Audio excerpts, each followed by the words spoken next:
Hello everybody, welcome back. तो इस्लाम धर्म के बारे में यहाँ तक हम पहुँचे थे। हमारा लूसेंट हम आपको पढ़ा रहे थे और लूसेंट का हिस्ट्री वाले पार्ट पढ़ा रहे थे। तो इस्लाम धर्म यहाँ से स्टार्ट होता है। तो इस्लाम धर्म के संस्थापक, इस किताब में लिखा हुआ है, इस्लाम धर्म के संस्थापक जो थे हज़रत मोहम्मद साहब थे। लेकिन यहाँ पे एक जानकारी हम आपको एक्स्ट्रा ऐड कर दें कि हज़रत मोहम्मद साहब इस्लाम धर्म के संस्थापक नहीं थे, बल्कि इस्लाम धर्म के संस्थापक के सबसे आखिरी कड़ी थे मोहम्मद साहब। यानी कि मोहम्मद साहब मुसलमानों में, इस्लाम धर्म में 1,24,000 ऐसे ऋषि मुनि हैं जिन्होंने ईश्वर का संदेश दुनिया तक, लोगों तक पहुंचाया। उसी कड़ी में 1,24,000 में मोहम्मद साहब सबसे लास्ट है। ठीक है, ये आपको हम बातें बता दी हैं मुसलमान के किताब कुरान से और उसके हदीसों से, और ख़ुद मोहम्मद साहब के ज़बान से। उन्होंने खुद ही कहा ये बात कि मैं कोई ऐसा देवदूत नहीं हूँ, ईश्वर का भेजा हुआ अनोखा नहीं हूँ, बल्कि मैं भेजा गया हूँ सबसे आखिरी ज़माने में, सबसे आखिरी दौर में, सबसे लास्ट में। मेरे से पहले हजारों लाखों ऐसे ऋषि मुनि गुजर चुके हैं जिन्होंने ईश्वर का संदेश लोगों तक पहुंचाया और ईश्वर की जो है बातें लोगों तक पहुंचाए। उसी का मैं एक लास्ट कड़ी हूँ। ठीक है, चलिए एक एडिशनल आपको नॉलेज दे दी है। तो हज़रत मोहम्मद साहब का जन्म 570 ईस्वी में हुआ। कहाँ हुआ? मक्का में हुआ। किस कबीले में हुआ? कुरैश। पिता का नाम अब्दुल्ला, माता का नाम आमिना, और उनके चचा जिन्होंने मोहम्मद साहब का पालन पोषण किया, अबू तालिब, उनका नाम था अबू तालिब। तो 610 ईस्वी में जो है मक्का से जो है उनको हिजरत करना पड़ा, इसलिए क्योंकि मक्का के लोगों ने मोहम्मद साहब को बहुत पीड़ा पहुंचाना शुरू किया। चूँकि उनके जो अनुयायी थे और जो वो उपदेश दे रहे थे लोगों को, इससे लोगों के जो उस समय में जो लोग जो गलत कर रहे थे, वो उन लोगों ने जो है मोहम्मद साहब के बातों को अस्वीकार करके, जो पैसे वाले, जो अमीर तबके के जो लोग थे, और इनके मानने वाले ज़्यादातर गरीब लोग थे, इससे हुआ ये कि इनको चंद अपने साथियों को लेकर मक्का से जो है वहाँ से रवाना होना पड़ा, जिसी को 24 सितंबर 622 ईस्वी को जो है ये मदीना की यात्रा की तरफ निकल गए थे, और इसी को हिजरी सनबत के नाम से जाना जाता है। जो ये यात्रा किए थे, इसी को जो है हिजरत कहा जाता है। 24 सितंबर 622 ईस्वी को जो हुआ था, हिजरी सनबत यहीं से, मतलब इस्लामिक कैलेंडर जो है इसी दिन, इसी तारीख से स्टार्ट होता है, जिस दिन मोहम्मद साहब मक्का से अपने कुछ चंद साथियों को लेकर मदीना की तरफ जब रवाना हो जाते हैं। 25 वर्ष के जब ये थे तो 40 वर्ष की खदीजा से इनका निकाह हो जाता है, शादी हो जाता है। जो खदीजा जो एक विधवा औरत थी। और ये भी मैं आपको बताता चलूँ कि जो मोहम्मद साहब के ऊपर जो एक से अधिक 13 या 11 विवाह का जो बातें की जाती है, तो इन्होंने जितने भी विवाह की, आपस में कबीलों को जोड़ने के लिए और सबको एक करने के लिए, और ये जो चीज़ें की थी, इससे जो है एक समाज में लोगों को संगठित करने के लिए इन्होंने किया था। और देख सकते हैं कि जब ये 25 साल के थे तो खदीजा जो इनकी जो पहली पत्नी थी, ये 40 वर्ष की थी। अगर इस विषय में अगर कोई व्यक्ति गलत धारणा अगर रखता है, तो आप सोच सकते हैं कि कोई 25 साल का व्यक्ति कोई 40 साल के व्यक्ति से, महिला से शादी नहीं करेगा। लेकिन मोहम्मद साहब ने, इनका मकसद चूँकि दूसरा था, चूँकि जो कबीले थे वो सब आपस में जो है रिश्ते नाते के नाम पे आपस में नहीं लड़ते थे, रिश्तेदारी को जो है लिहाज करते थे, और एकजुटता कायम करने के लिए अलग अलग कबीलों में इन्होंने विवाह किया, जिसके वजह से जो है कबीलों में जो है बहुत सारा जो है मेल मिलाप कायम हुआ। चूँकि जब ये पहले विवाह जिन्होंने किया था 25 साल की उम्र में 40 साल की खदीजा नामी औरत से। मोहम्मद की पुत्री का नाम जो फेमस है फ़ातिमा, और इनके जो उनके दामाद थे अली।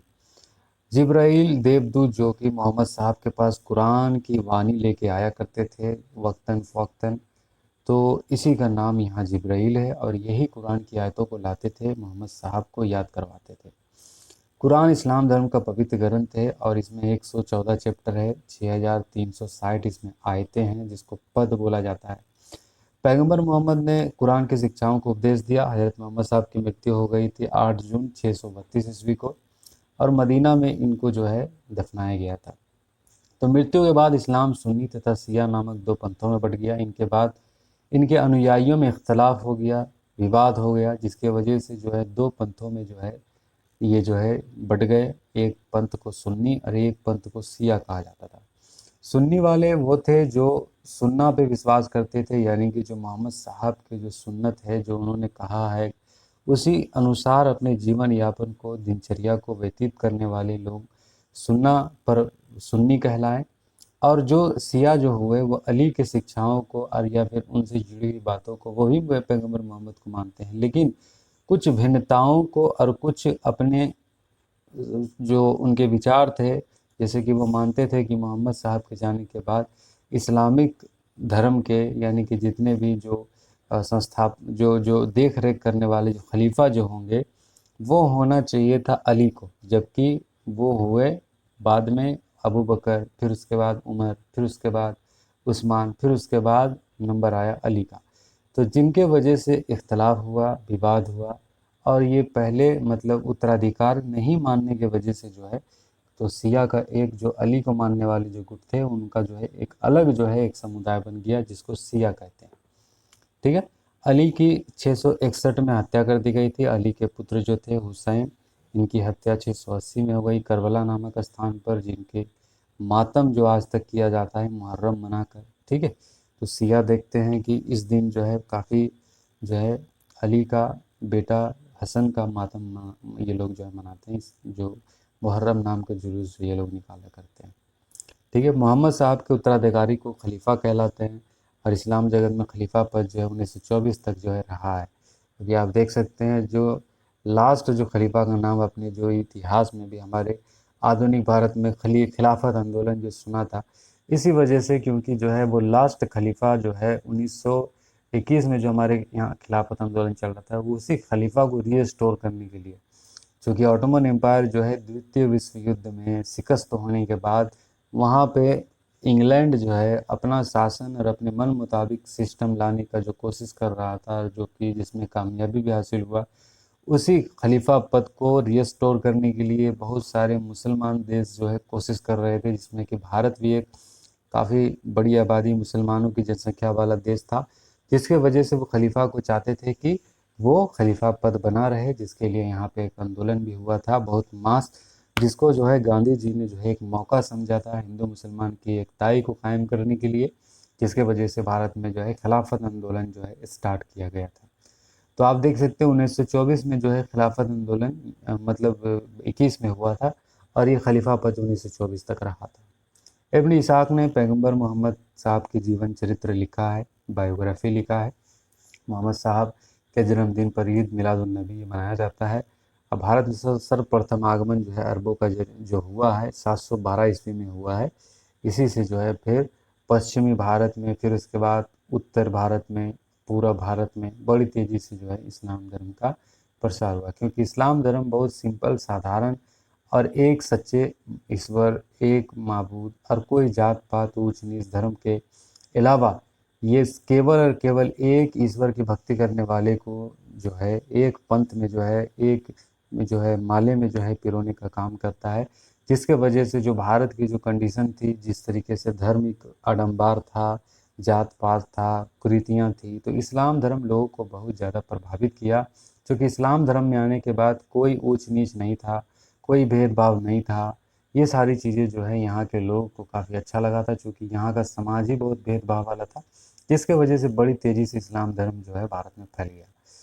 अब देखिए ईसाई धर्म के बारे में, यहाँ पर ईसा मसीह जो है ईसा धर्म के संस्थापक है। एक बात और मैं आपको बता दूं कि मुसलमान ईसा मसीह को, जैसा मैंने कहा ईश्वर दूत जो है 1,24,000 हुए, उसी में से एक ईसा मसीह को भी इस मुसलमान जो है मानते हैं, ईश्वर दूत मानते हैं। जो किताब उनके ऊपर अवतरित हुई थी बाइबल, इस बाइबल किताब को भी जो है ये लोग मानते हैं, मुसलमान मानते हैं, लेकिन उनका मानना ये है कि ये बाइबल किताबें जो है मिलावट कर दी गई है, इन किताब में जो है सच्चाई कम झूठ ज़्यादा है, तो जिसके वजह से, लेकिन ईसा को मुसलमान मानते हैं।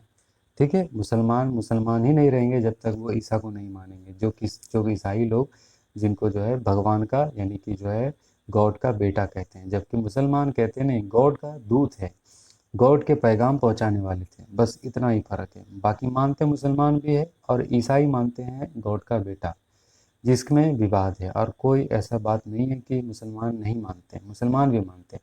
और उनके ऊपर जो ईश्वरीय वाणी, जो बाइबल जो उतारा गया था, उसको भी मानते हैं। लेकिन उनका मानना इस तरीके से है कि वो मानते हैं कि ये वाणी पहले ईश्वर ने उतारा था ईसा मसीह के ऊपर, ईसा मसीह के जो वक्त के जो लोग थे उनका मार्गदर्शन करने के लिए। लेकिन बाद में इसमें मिलावट हो गया, जिसके वजह से जो है मुसलमान फिर इसको नहीं मानते। मुसलमान कुरान को मानते हैं।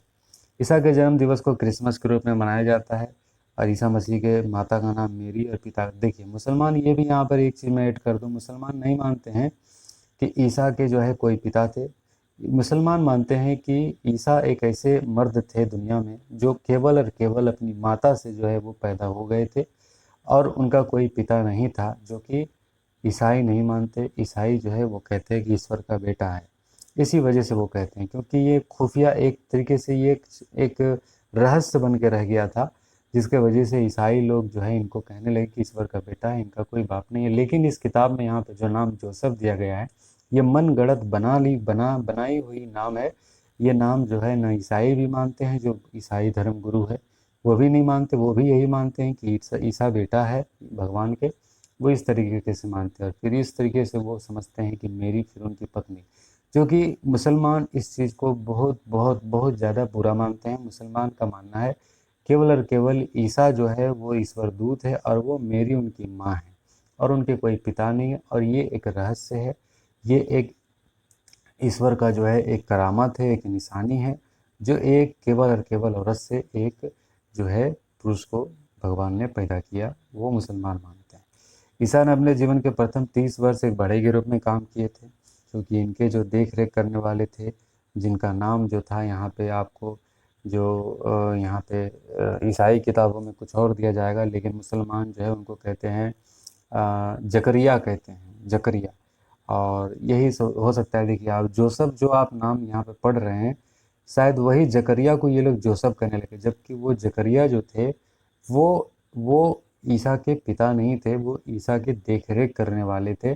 और यहाँ पे जो जोसेफ नाम है वही जकरिया ही है, जो है मुसलमान जो नाम जो है ये जानते हैं, जो कुरान में भी वर्णन है।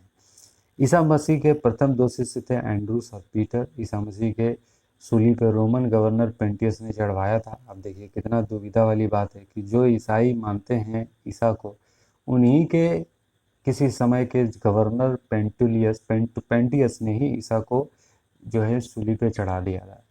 तो बड़ा दुर्भाग्य बात है, ये समझ से परे बात है कि जो आज ईसाई मानते हैं, ईसा को मानते हैं, और जो ईसा को बेटा कहते हैं, इतिहास में अगर आप जाइएगा तो पता चलेगा कि उन्हीं के पूर्वजों में से किसी गवर्नर ने ईसा को सूली पे क्रॉस पे चढ़ाया था। और जो वो मानने वाले जो लोग थे, और जो उन्होंने भ्रांतियां फैलाई थी कि ईसा को इस तरीके से सूली पे चढ़ाकर हम हमारे सारे पापों को ईसा अपने तरीके से जो है सबको साफ कर देंगे, और हम लोग जो है इसके ज़रिए से जो है, मतलब इनकी जो धारणाएं हैं वो यही है कि वो इस तरीके से जो है सब अ,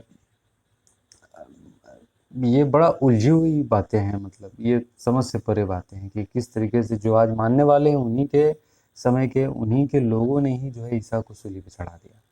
ईसा मसीह को 33 ईस्वी में सूली पर चढ़ाया गया था। ईसा धर्म के सबसे पवित्र चिन्ह जो है क्रॉस, क्योंकि ईसा जिस तरीके से चढ़ाए गए थे वो क्रॉस का एक प्रतीक के रूप में बनता है, जिसको ये लोग मानते हैं। ईसाई तीव्र विश्वास रखते हैं, यानी कि वो देखिए मानते हैं ईश्वर पिता, ईश्वर पुत्र, यानी कि वही, मतलब मैरी को मानते हैं ईश्वर की पत्नी, और फिर ईसा को मानते हैं ईश्वर का बेटा, और ईश्वर को फिर इस तरीके से लोग मानते हैं, जो कि मुसलमान इस तरीके से बिल्कुल नहीं मानते, इसको पूरे तरीके से इसके खिलाफ है। 12वीं शताब्दी में फ्रांस के आरंभिक भवनों की तुलना में अब यहाँ पे जो है एक, अब ईसा के जाने के बाद उनका चर्च का निर्माण होने लगा। पूजा पाठ करने के लिए ईसाई लोग जो है चर्च जो है जाने लगे। पारसी धर्म पारसी धर्म जो थे, इनको लाने वाले, इनके जो पैगंबर थे, पैगाम पहुँचाने वाले थे, जरथुष्ट थे, एक ईरानी थे। और इनके शिक्षाओं को जो है जैन अवेस्ता नामक ग्रंथों में जो है सम्मिलित किया गया है। इनकी मूल शिक्षा सूत्र है सद्विचार, सद्वचन, सत्कार। ठीक है, इनके अनुयायी जो है अहुर को मानते हैं, यानी कि ईश्वर को ही ये अहुर कहते हैं। अग्नि पूजक ये है, यानी कि आग की पूजा करते हैं। फिर देखिए, अब हमारे देश में जो है जो सबसे पहला बड़ा साम्राज्य जो स्थापित हुआ था हमारे राज्य में, मगध, पाटलिपुत्र, और फिर उसके बाद जो जिसकी पहली राजधानी रही थी राजगिरी। तो यहाँ से स्टार्ट करते हैं। तो मगध के सबसे प्राचीन वंश के संस्थापक जो थे वो बृहदत्त था। इसकी राजधानी गिरिवज्र थी और जरासंध बृहदत्त का पुत्र था। हर्यश वंश के संस्थापक बिंबिसार था। मगध की गद्दी पर 544 में बैठा। बौद्ध ग्रंथों के अनुसार ये बातें हैं। बौद्ध ग्रंथ धर्म का न्यायी था। ये भारतीय राजा था जिसने प्रशासनिक व्यवस्था पर बल दिया, यानी कि अपने प्रशासन को ये मजबूत बनाने का काम किया। बिंबिसार ने ब्रह्मदत्त को हराकर अंगराज को मगध में मिला लिया। बिंबिसार ने राजगिरी को निर्माण कर राजधानी बनाया। देखिए, राजधानी जो बनाया गया था राजगिरी को, जो आज राजगिर के नाम से जानते हैं, बिंबिसार ने बनाया था। 52 वर्षों तक इसने शासन किया और बुद्ध की सेवा में बिंबिसार ने राजवैद्य जीवक को भेजा। यानी कि ये जो बिंबिसार था ये बुद्ध के समकालीन हुआ करते थे। ठीक है, और जीवक को उनकी सेवा शुश्रूषा के लिए भेजा था। बिंबिसार ने वैवाहिक संबंध स्थापित कर अपने साम्राज्य को विस्तार किया। देखिए, साम्राज्य विस्तार इस तरीके से किया, वैवाहिक संबंध। इससे क्या होता है कि बिना लड़ाई झगड़े के जो है कोई जो अपने जो है वो हथियार डाल देता है, क्योंकि ये चीज़ें जो है शुरू से मानी गई है। रिश्ते नाते बढ़ाकर लोग जो है दुश्मनी ख़त्म कर देते हैं। तो इस तरीके से जो है बिंबिसार ने अपने साम्राज्य को बढ़ाया।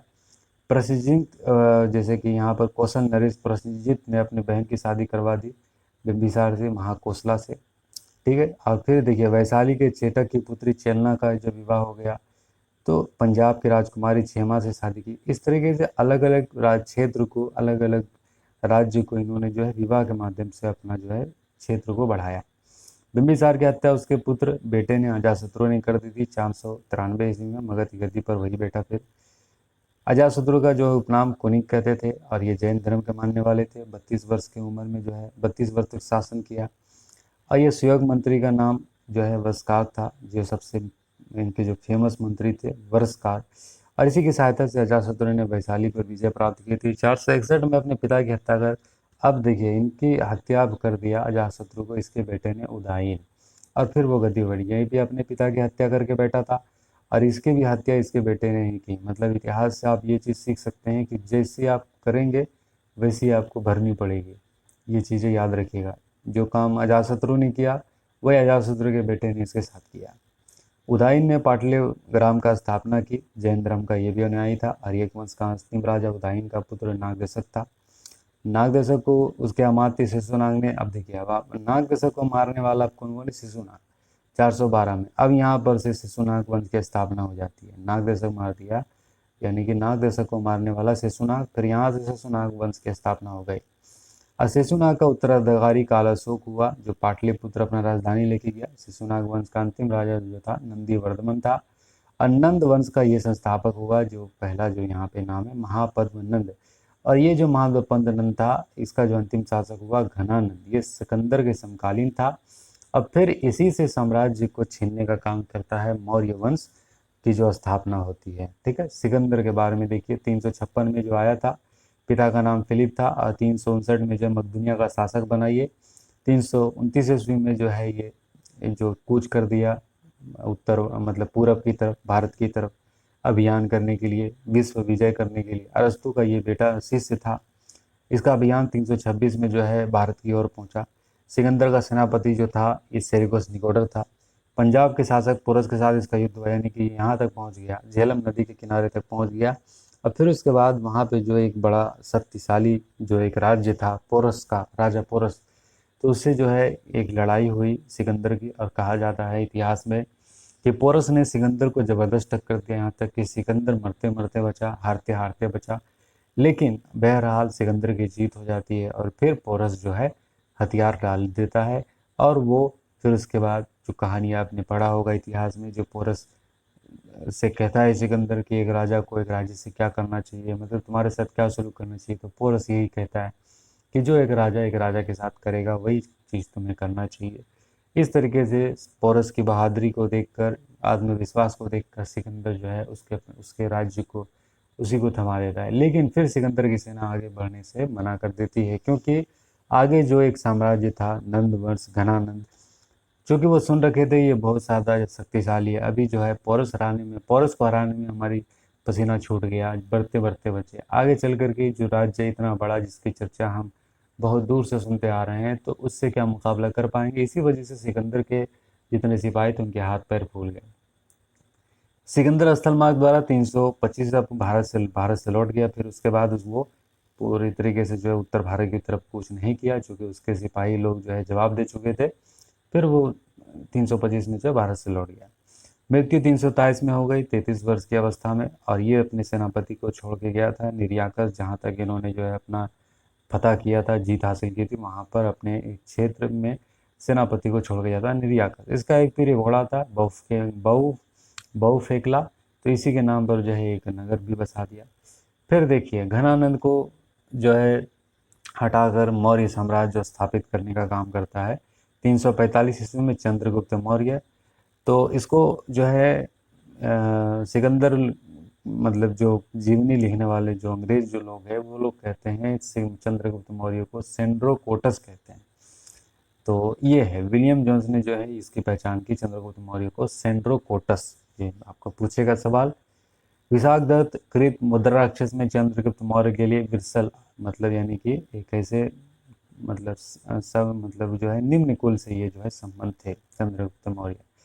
घनानंद को हराने में चाणक्य ने पूरा जो है चंद्रगुप्त मौर्य का साथ दिया, जिससे कि जो है घनानंद का जो है राजपाट छीनकर चंद्रगुप्त मौर्य के हाथ में आ गया। चंद्रगुप्त मगध की राजगद्दी पर 322 में बैठा और जैन धर्म का यह अनुयायी था, और कर्नाटक में श्रवण बेलगोला में जो है इसने अपना जो है आखिरी दम तोड़ा। चंद्रगुप्त ने 305 ईस्वी में सेल्यूकस निकटर को हराया था, यानी कि जो सेनापति छोड़ के गया था सिकंदर, उसको हराने का काम चंद्रगुप्त ने किया था सेल्यूकस निकटर ने। फिर उसके बाद अपनी पुत्री की शादी कार्नेलिया जिसका नाम था चंद्रगुप्त से कर दिया, और इसके अनुसार जो है 4 प्रांत काबुल, कंधार, हेरात, मकरान जो है चंद्रगुप्त को दे दिए, चूँकि ये प्रांत जो है सेल्यूकस निकटर के कब्जे में था, जिसने सिकंदर ने जो जीता था वो चारों प्रांत जो है फिर उसके बाद चंद्रगुप्त मौर्य को दे दिया गया। विवाह के बाद चंद्रगुप्त मौर्य ने भद्रबाहु से जो है जैन धर्म की दीक्षा ली थी। मेगास्थनीज जो है सेल्यूकस निकटर का राजदूत था, जो कि चंद्रगुप्त मौर्य के दरबार में भेजा था। सेल्यूकस निकटर ने भेजा था मेगास्थनीज को। मेगास्थनीज ने फिर यहाँ के चंद्रगुप्त मौर्य के दरबार में रह के एक पुस्तक को इसने जो है लिखा, जिसका नाम इंडिका था। इसमें चंद्रगुप्त मौर्य के शासन के बारे में लिखता है, महलों के बारे में लिखता है, पाटलिपुत्र के शहर के बारे में लिखता है।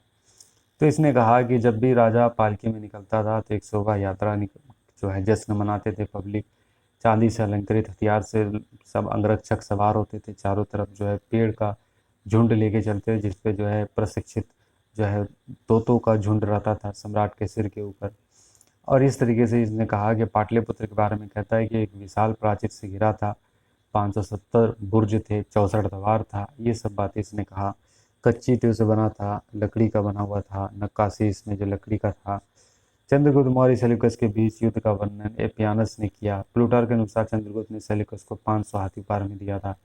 चंद्रगुप्त मौर्य की मृत्यु 298 में श्रवण बेलगोला में। चंद्रगुप्त मौर्य के बाद उसके बेटे बिंदुसार का राजपाट आता है। फिर उसके बाद बिंदुसार जो है 298 में जो है मगध की गद्दी पर बैठा। अमित्रघात के नाम से भी जाना जाता था, शत्रु विनाशक भी इसको कहा जाता था। आजीवक संप्रदाय का अनुयायी था, यानी कि जो ये था बौद्ध धर्म को मानने वाला था। अशोक के पहले ब्राह्मण धर्म का अनुयायी था ये, लेकिन फिर अशोक के बाद ये बौद्ध धर्म को मानने लगा। राज तरंगिणी से पता चलता है कि शैव धर्म का भी उपासक था। निग्रोध के प्रोजेक्शन में बौद्ध धर्म को भी अपना लिया, मतलब ये मतलब ब्राह्मण धर्म को भी मानता था, शैव धर्म को भी मानता था, और फिर उसके बाद ये बौद्ध धर्म को भी मानता था। वायुपुराण में बिंदुसार को भद्रसार कहा। स्ट्रोबो के अनुसार सीरियन नरेश एंटियोकोकस ने बिंदुसार को डायमिकस के नाम से जाना। जैन ग्रंथ बिंदुसार को सिनिसेन कहा गया है। कई सारे नाम इसके देख सकते हैं। बिंदुसार के शासनकाल में तक्षशिला, सिंधु और चेला के बीच में विद्रोह का वर्णन है। इसको दबाने के लिए बिंदुसार ने अपने पहले सुसीम को और बाद में अशोक को भेजा, यानी कि अशोक इनके सब बेटे थे बिंदुसार के। मदिरा और सूखे अंजीर और दार्शनिक भेजने का प्रार्थना इसने किया था। किससे किया था? इसने किया था तारानाथ ने बिंदुसार के 16 राज्य को विजेता बताया, यानी कि एंटियोकोकस, लेकिन उसने नहीं भेजा था। बिंदुसार के बाद अशोक जो है इसका उत्तराधिकारी हो जाता है। बिंदुसार का उत्तराधिकारी अशोक हुआ, जो 69 ईस्वी में जो है गद्दी पर बैठा। माता का नाम शुभ्रदांगिनी था। राजगद्दी पर बैठने के समय ये अवंती का राज्यपाल था। मास्केर गुजरा अभिलेख में अशोक का नाम प्रियदर्शी या अशोक वर्धन कहा गया। अशोक ने अपने अभिषेक के 8 वर्ष बाद लगभग 261 ईसा पूर्व में कलिंग पर आक्रमण किया और फिर जो है राजधानी तोसली पर अधिकार कर लिया। 13 शिलालेख में जो है इसका वर्णन है। प्लिनी का कथन, मिस्र के राजा फिलाडेल्फस टॉलमी टूक ने पाटलिपुत्र में डियोनिसियस नाम का एक राजदूत भेजा था अशोक के दरबार में। ठीक है।